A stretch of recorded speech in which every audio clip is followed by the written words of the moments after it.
টি-20 বিশ্বকাপের মিশ্র অভিজ্ঞতা ঝেড়ে নতুন করে সবকিছু শুরু করতে যাচ্ছে বাংলাদেশ। চলতি আগস্টের ২১ তারিখে পাকিস্তানের বিপক্ষে টেস্ট দিয়ে শুরু হবে বিশ্বকাপ পরবর্তী মিশন। মহাগুরুত্বপূর্ণ এই ম্যাচ উপলক্ষে পাকিস্তান অনেক আগ থেকেই প্রস্তুতি নিতে শুরু করেছে। ইতোমধ্যেই রাওয়ালপিন্ডি টেস্টের জন্য নিজেদের একাদশও প্রায় চূড়ান্ত করে ফেলেছে তারা। ওপেনিং জুটিতে আব্দুল্লাহ শফিক থাকছেন নিশ্চিত, তবে তার সঙ্গী কে হবেন সেটা নিয়ে সংশয় রয়েছে এখনও।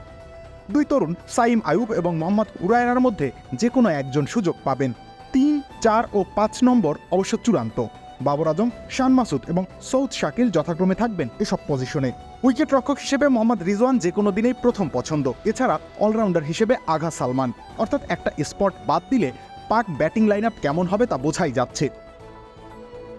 পিচ বিবেচনায় রাওয়ালপিন্ডিতে খুব সম্ভবত ৪ পেসার খেলাবে টিম ম্যানেজমেন্ট। এক্ষেত্রে শাহিন শাহ আফ্রিদি এবং নাসিম শাহ এর জায়গা পাকা। পুরোপুরি ফিট না থাকায় আমের জামালের পরিবর্তে দেখা যাবে খুররাম শেহজাদকে। খামের এত দাগ হয় কিভাবে? এই যে ভাবি, দাগও যাবে রাগও যাবে, নিন চাকা সুপার হোয়াইট। মীর হামজা বা মোহাম্মদ আলী থেকে একজনকে বেছে নেওয়া হবে চতুর্থ পেসার হিসেবে, অর্থাৎ সব মিলিয়ে 2টি জায়গা ফাঁকা রয়েছে। আর সেজন্যই পাকিস্তান শাহিনসের বিপক্ষে বাংলাদেশ এ দলের 4 দিনের ম্যাচে চোখ থাকবে ম্যানেজমেন্টের।